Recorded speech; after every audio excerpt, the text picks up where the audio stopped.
the essence of the gospel. Amen. Luke chapter 10 verse 5. And into whatsoever house ye enter, first say. First things first. Number one must be number one. Priority. Our God is a God of priority. You know, Jesus is the one speaking here. Actually sent out the 70. Like he has done the 12. We've gone through all that. And then, like God doesn't tell you to do something without showing you how to do it. So he was sending them and sending us out. And now he's also saying this is what you do.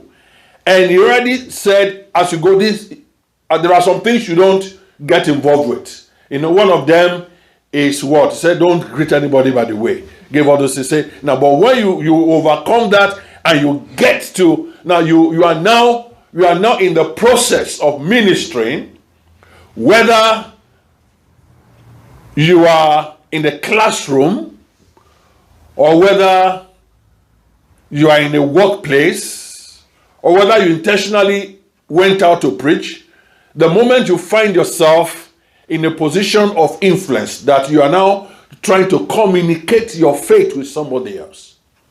Now, how many of you have had to communicate your faith with another person? I'm not saying you carried the Bible and you became a preacher. But maybe in your family, your place of work, you've had to stand and say, I'm a Christian. This is the reason for my faith. If you have ever done that, then you are a person of influence. Do you understand? Then you are a preacher. Then you are a soul winner. Because that is the work we do. We are light carriers. We carry the light of God. All right? So he's saying when you get to that point, first things first. First things first. He said, first say, peace be to this house. Peace be to this house. What was the Lord talking about? What is he talking about? What message is he communicating to us? What does he want us to know? Why is he saying that when you go and try to represent me outside, this is the first thing you do? What's he talking about?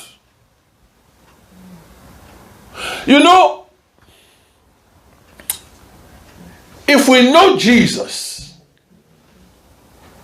our life will be better off. If we learn his ways, we will be at peace with ourselves. Are you hearing me today?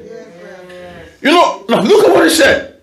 He said, first say, peace be to this house. That is your greeting. That is what you release on people. Now, here, let me try to break that down systematically. The greatest need of a man, if I mean man, I'm talking about human beings, all right, is finding peace with God, finding peace with himself, and finding peace with people. That is the greatest need of man. Peace. It's not wealth. It's not money. It's not anything that people are looking for. Do you understand what I'm saying? Yeah.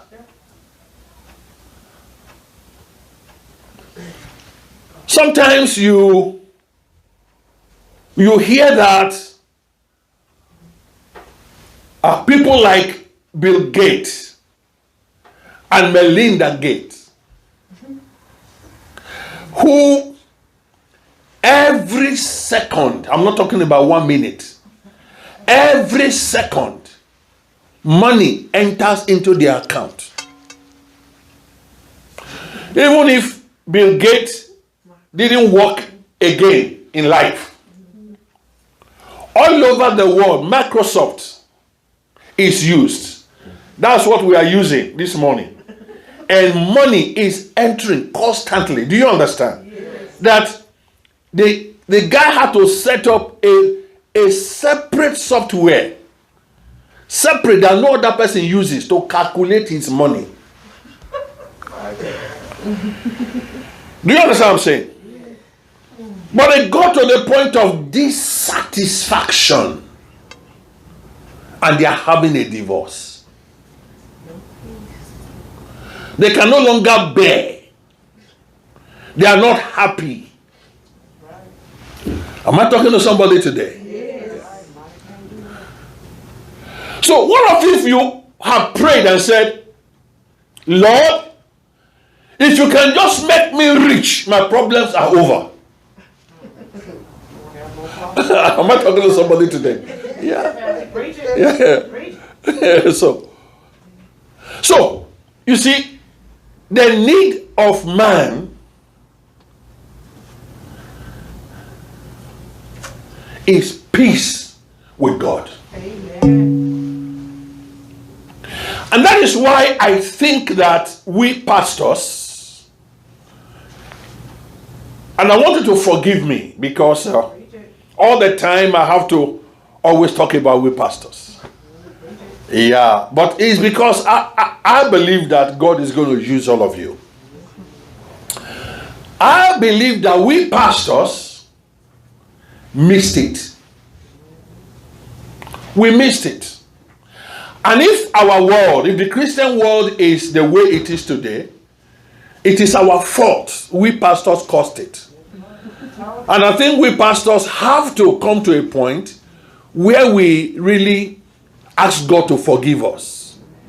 Because we presented a wrong gospel of Christ. And you guys who listen to us are not to blame. You know why? Because in the next 45 minutes, I'm going to be speaking to you and you're not going to stop me. You are there, you left your home, you love God, you sit down, you are learning. You are intelligent people. But you are able to sit down to hear the word. But we abuse it. And that is why those of us who preach the gospel must begin to take this ministry seriously. Amen. We must not present to the people a fragmented picture of Christ. We must preach the truth. And that is why I take preaching to you very seriously. I don't joke with it. You see, we pastors, we have turned the preaching of the gospel to a kind of prosperity thing. It's not about that. The gospel of Christ is not about prosperity. Jesus. I know if some Christians hear what I want to say now, they are going to, if they are not patient enough, they will, if they were watching online, they will just tune it off. Jesus didn't die for prosperity. Jesus didn't die to make us rich. Prosperity is not part of the gospel. It's not.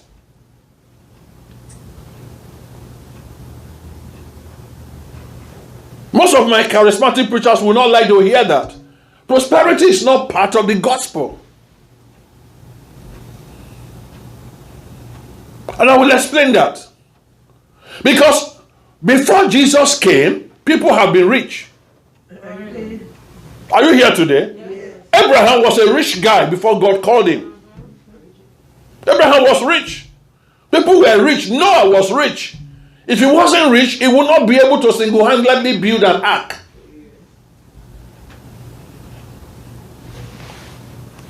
The whole of Babylon, the Babylonian Empire, the Persian Empire, they were rich in gold and all manner of precious stones. The Egyptians were rich. Do you understand what I'm saying? Even in the days of Jesus Christ, when Jesus Christ came,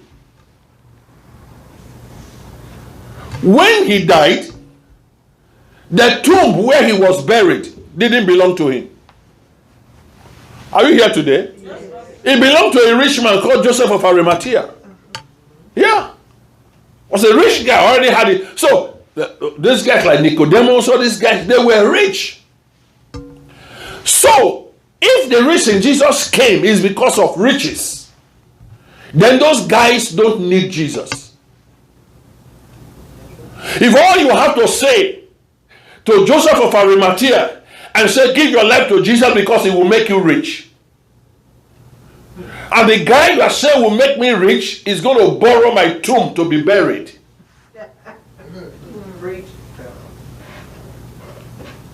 Are you sitting here today? Yes. You see, prosperity has nothing to do with the gospel. Prosperity has to do with this earth. If prosperity is about the gospel, like I've always said to you, then the Christians will be the richest people on earth today. But Christians are not. The richest guys in the world today are not Christians. And if prosperity is a sign of Christianity, then there's no reason for those guys to become Christians because they have wealth. Am I talking to somebody today? Yes. There are people that are sitting on wealth, on riches in the world today. So it has nothing to do with that. Jesus didn't die to make us rich. It's not part of the atonement. It's not part of the gospel. Prosperity is a product of principles. Principles of sowing and reaping. Principles of investment. Principles of good planning. Principles of foresight. Principles of good calculation. Principles of knowing how things work on earth. People just have to know how things work on earth. If you know how they work and you invest in it, then it will produce for you. Am I talking to somebody today? Yes. My earthly father was a farmer. And he had great crops. He didn't go to church to learn it. He just learned how to plant corn in the right soil, till the ground well, know when to weed, know when to do things. And we had great crops all around, all the year round. We were not rich, but we were never hungry. My father could provide for us. He didn't have to pray to do that. Am I talking to somebody today? I want us to know that. So that if we are poor, if we don't have those things, it's not because of the gospel. It's because there are certain principles of life that you don't know, or you know, but you have refused to follow them. Am I talking to somebody today? Yeah, that is the point. That's the point. On Friday, I went to the store. Just go to the store quickly, so quickly get some things and get back home. And I didn't remember that Monday, Monday is a Memorial Day. And the whole store was filled. People were, I said, what's everywhere so busy? I thought I came, because sometimes I like to go there about 1 o'clock, it's a little bit free, but this was full. What's going on? And I suddenly remember that Monday is Memorial. And everybody is shopping. So I just said to myself, Americans are really rich, man. We are rich in this country because we are always shopping. Every little event, we are shopping. And we still complain. We complain and we shop. And I just said to myself, there are some of us that it looks like we are always waiting for the next event. We are always waiting for the next thing to celebrate. And there are some other guys who are also waiting for the next thing to celebrate, but they are not waiting to buy. They are waiting to make things available for you to buy. That's why the rich keeps getting richer and the poor keeps getting poorer. Because they have also learned that it doesn't matter whether we have or not, provided we have credit cards. We can eat our tomorrow today. We don't care about it. Yeah. Am I talking to somebody today? So that is what, those are principles of life. So there are people who don't know God. They are not saved, but they have understood that. So because of that, they are making the money. Okay, how many of you like Amazon? Jeff Bezos doesn't care whether you like him or not. He doesn't even care. That's why if you like, insult him, say all kinds of things against him, he doesn't even hear you. Because he knows after you've said what you are saying, well, you're going to buy something on Amazon. You're really interested. Am I talking to somebody today? Yeah, and every day they are scheming, all kinds of things going on. So that's prosperity. You don't have to be a Christian to be that. And I pray that you will be wise. You will be wise to know how to invest money, how to do things, how to operate in this world and generate wealth so that you can use to support the work of God. Am I talking to somebody today? So we make a mistake to think that the gospel of Christ is prosperity. And you see a pastor who doesn't have nothing, he can't even pay his house rent, and then he starts a ministry and all he wants to do is teach prosperity, and he expects rich guys to come to his church and he wants to sit down and say, let me teach you how to do business. Who are you? What do you know? Have you done one before?